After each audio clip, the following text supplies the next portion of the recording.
হুজুরের কাছে গিয়ে বলতেছে, হুজুর একটু দোয়া করে দেন আমার যেন ভালো একটা সুসন্তান হয়।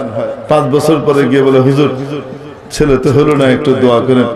প্রতি বছরই দোয়া নেস, তোর বাচ্চা হয় না, ব্যাপারটা কি? কতদিন হয়েছে বিয়ে করছিস? বিয়ে তো করিনি।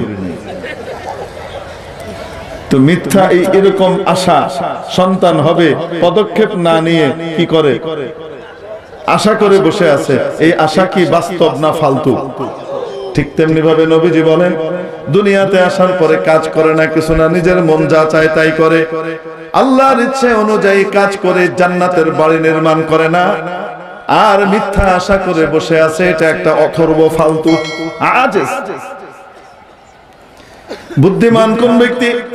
যে ব্যক্তি দুনিয়াতে আসার পরে মনে করে আমি কাজের জায়গাতে এসেছি, আমাকে কাজ করতে হবে, আমাকে ফিরে যেতে হবে কোথায়? বাবার বাড়ি জান্নাতে। সেটাতে যেতে হলে দুনিয়ায় থাকা অবস্থায় হবে না, মৃত্যুর পরে। নবীজি বলেন, ওয়ামিলা লিমা বাদাল মাউত। তার জীবনের সমস্ত কর্মকাণ্ডের উদ্দেশ্য হয় মৃত্যুর পরবর্তী জীবন, আখিরাত। এই ব্যক্তি হলো আসল বুদ্ধিমান। এই ব্যক্তি আসল বুদ্ধিমান। দুনিয়াতে আসার পরে নিজের আসল বাড়ি জান্নাতকে সে ভুলে যায় না। যেমন বুদ্ধিমান ব্যক্তি আমেরিকায় 5 বছরের ভিসা নিয়ে যাওয়ার পরে তার আসল বাড়ি দিনাজপুর, বাংলাদেশকে সে ভুলে যায় না, ঠিক কিনা? মুসাফির হর কুজা বাশদ ওয়াতন রা ইয়াদ মিদারত, মুসাফির হর কুজা বাশদ ওয়াতন রা ইয়াদ মিদারত, চুবুল বুলদার কফস মানদ চমন রা ইয়াদ মিদারত। মুসাফির যেখানেই থাকুক না কেন, পথিক যেখানেই থাকুক না কেন, তার মনটা পড়ে থাকে তার বাড়িতে। মনটা কোথায় পড়ে থাকে? আরে যারা সৌদি আরব থাকে, আপনারা তো যে দেখেন না, তারা কত কষ্ট করে, মেহনত করে। সমস্ত কষ্ট আর মেহনতের পরে সারাক্ষণ বাড়ির কথা আলোচনা করে। দেখা সাক্ষাৎ হলে, কথাবার্তা হলে, মানে ইনিয়ে বিনিয়ে সে তার বাড়িতে চলে আসে। মনটা কোথায় পড়ে থাকে? শরীরটা পড়ে আছে সৌদি আরবে, আমেরিকায়, মনটা পড়ে আছে তার বাড়ি দিনাজপুরে, ঠিক না? ঠিক তেমনি ভাবে যেমন নাকি একটি পাখি খাঁচার মধ্যে যখন বন্দী থাকে, সেটা যদি সোনার খাঁচাও হয় না কেন, তারপরেও তার মন পড়ে থাকে তার আসল বাড়ি বাগান। বাগান আর জঙ্গলে তার মন পড়ে থাকে, সে সোনার খাঁচা পছন্দ করে না, ঠিক কিনা? দুনিয়াতে যেভাবেই থাকি না কেন, এভাবে হোক কারো ভাবে হোক তো পার হয়েই যাব। আসল দেখার বিষয় হলো জান্নাতে পরকালে আমরা কেমন আছি। হযরত মাওলানা শাহ আব্দুল গনি ফুলপুরি রহমাতুল্লাহ আলাইহি ছিলেন হাকিমুল উম্মাত হযরত শাহ আশরাফ আলী থানভী রহমাতুল্লাহ আলাইহির খলিফা।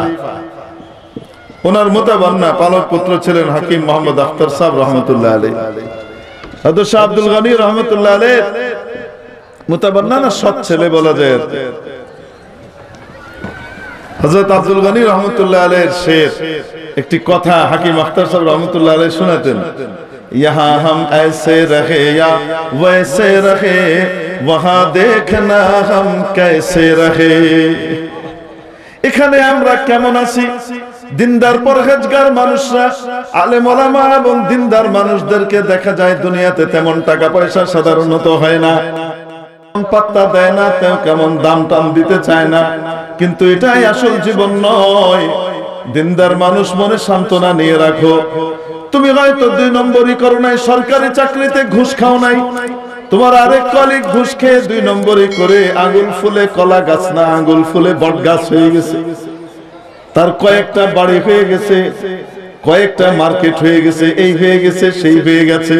কিন্তু তুমি সততার সাথে থাকবার কারণে জেলা শহরে একটা ভালো জায়গায় জমি কিনে একতলা বাড়ি করতে হিমশিম খেতে হচ্ছে, ঠিক কিনা? হতে পারে। তো দিনদার মানুষরা দুনিয়াতে দেখা যায় টাকা পয়সা কম, কিন্তু আল্লাহ পাক তাদের ইজ্জত, তাদের মহব্বত মানুষের দিলের মধ্যে বসিয়ে দেন। অবস্থা মানুষের দিলে আল্লাহ ইজ্জত আর মহব্বত বসিয়ে দেন, যেটা লক্ষ কোটি টাকা খরচ করে পাওয়া যায় না। লক্ষ কোটি টাকা খরচ করে পাওয়া যায় না। ইজ্জত আল্লাহ পাক মানুষের দিলের ভিতরে বসিয়ে দেন। তো দুনিয়াতে দেখা যায় নেককাররা তেমন টাকা পয়সা তাদের নাই সাধারণত। আবার আল্লাহ পাক কোন কোন নেককারকে অসাধারণ টাকা দেন,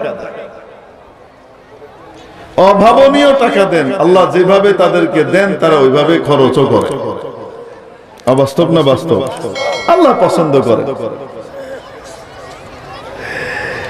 এজন্য দুনিয়াতে কারো কাছে অনেক টাকা পয়সা দেখলে দিনদার পরহেজগার মানুষ কিন্তু টাকা পয়সাওয়ালা, আমরা যেন মনে না করি যেটা দুনিয়াদার। একজন মানুষের কাছে সারা দুনিয়ার সম্পদ থাকা সত্ত্বেও সে দুনিয়াদার নাও হতে পারে। কেন? ভিতরে দুনিয়াকে ঢুকতে দেয়নি, বাইরে আছে। ভিতরে তার আখিরাত আর আল্লাহ। সে এই দুনিয়া দিয়ে চিন্তা করে আমি আমার আখিরাতের বাড়ি জান্নাত সাজাবো। আবার একজন মানুষের কাছে কিচ্ছু নাই কিন্তু মাথা থেকে পা পর্যন্ত সে দুনিয়াদার। কিভাবে?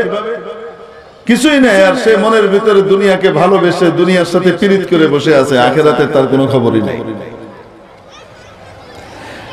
শেখুল হাদিস আল্লামা হযরত জাকারিয়া সাহেব রাহমাতুল্লাহ আলাইহি উপমহাদেশে যাকে শেখুল হাদিস হিসেবে চিনত, আর আমাদের বাংলাদেশে হযরত শেখুল হাদিস আল্লামা আজিজুল হক সাহেব রাহমাতুল্লাহ আলাইহিকে চিনত শেখুল হাদিস নামে। তো হযরত শেখুল হাদিস জাকারিয়া সাহেব রাহমাতুল্লাহ আলাইহি এক উদাহরণ দিয়েছেন। একজন মানুষ রাজ সিংহাসনে বসেও বিনয়ী হতে পারে, আরেকজন মানুষ চাপরাশির কাজ করে, ঝাড়ু দেওয়ার কাজ করেও সে অহংকারী হতে পারে। কিভাবে? এটা মনের অনুভূতির বিষয়। রাজা এখানে বসে চিন্তা করছে আমি এই পদের উপযুক্ত না, আমাকে এই চেয়ারে আল্লাহ বসিয়েছেন, দয়া করে বসিয়েছেন, আমি তো এটার উপযুক্ত ছিলাম না, আমি তো এটার যোগ্য না, আল্লাহ দয়া করে আমাকে এখানে কি করেছেন? বসিয়েছেন। সে ওখানে বসে এটা অনুভব করে আর আল্লাহর সামনে নিজেকে নত করে দেয়। সে রাজ সিংহাসনে বসেও অত্যন্ত আড়ম্বরপূর্ণ জীবন, জৌলুসপূর্ণ জীবন যাপন করার পরেও সে বিনয়ী। আরো ওই যে ঝাড়ু দিচ্ছে ওই জায়গাতে, আর সে ওখানে বসে বসে চিন্তা করছে আসলে ওই বেটা বাদশা হয়েছে, ওর কি যোগ্যতা আছে?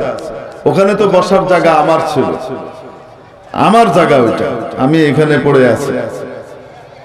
হ্যাঁ, তো সে ওই জায়গাতে থেকেও সে কি করতেছে? আল্লাহর ফয়সালার উপরে সে সন্তুষ্ট না, অহংকার করছে। এজন্য কারো কাছে দুনিয়ার অনেক কিছু আছে, আমরা অনেক সময় মনে করি যে দুনিয়ার অনেক কিছু আছে তার মানে সে দুনিয়াদার না। হ্যাঁ, দুনিয়া যদি ভিতরে ঢুকিয়ে ফেলে তো তাহলে দুনিয়াদার। দুনিয়াতে থাকতে হলে পর্যাপ্ত পরিমাণ মাফিক দুনিয়ার দরকার আছে না নাই? এই দুনিয়াতে জীবন কাটাতে হলে প্রয়োজন মাফিক দুনিয়ার প্রয়োজন আছে না নাই? আছে। দুনিয়ার প্রয়োজন মাফিক দুনিয়া ছাড়া জীবন চলা বড় কঠিন। কিন্তু এই দুনিয়াকে যদি ভিতরে ঢুকিয়ে ফেলা হয় তো তাহলে দুনিয়াও শেষ, আখিরাতও শেষ। রাসূলুল্লাহ সাল্লাল্লাহু আলাইহি ওয়াসাল্লামের ইরশাদ, হুব্বুদ দুনিয়া রাসু কুল্লি খাতিআ। নবীজি ইরশাদ করেন, দুনিয়ার ভালোবাসা, দুনিয়ার প্রীতি, মহব্বত, এটা সকল অপরাধের মূল আর মা। সকল অপরাধের মূল মাথা দুনিয়ার ভালোবাসা, আখিরাত ভুলে যাওয়া, দুনিয়ার মধ্যে মেতে যাওয়া, এইটা। নবীজি কিন্তু বলেন নাই দুনিয়া সমস্ত অনিষ্টের মূল। কি বলেছেন? দুনিয়া সমস্ত অনিষ্টের মূল বলেছেন না, দুনিয়া প্রীতি। প্রীতি। একজন বড় দুনিয়াদার পাজেরোতে চড়ে, নিশান পেট্রোলে চড়ে, রোলস রয়েসে চড়ে, পোর্শেতে চড়ে, মার্সিডিজ বিএমডব্লিউ হাঁকায়, কিন্তু দুনিয়া তার দিলের ভিতরে ঢুকে নাই। তাহলে দুনিয়ার মধ্যে থেকেও তার মধ্যে দুনিয়া নাই। ভাই হাঁস আছে না? হাঁস, হাঁস দেখেছেন? হাঁস আপনি ছেড়ে দিলে সে পানি তালাশ করে, সে গিয়ে কোথায় নামে? পানিতে নামে। কিন্তু পানি ভিতরে ঢুকে না তার বাইরে? বাইরে। সে উঠে এসে একটা ঝাড়া মারে, সব পানি পড়ে গেছে, তাকে তোয়ালে দিয়ে গামছা দিয়ে মোছানো লাগে না। বলেন না কেন? এমন সিস্টেমে আল্লাহ তার জিনিস বানিয়েছেন। সে উঠে একটা দাঁড়িয়ে এরকম করে ওই পাছাটাকে বিশেষ সিস্টেমে একটা এরকম করে লেজটা নাড়ে, এক নাড়া দেয়, সব পানি পড়ে গেছে, আর কিছু নাই, গায়ে লাগেও না। তো হাঁস সারা দিন কোথায় থাকে? কিন্তু পানি ভিতরে ঢুকে না।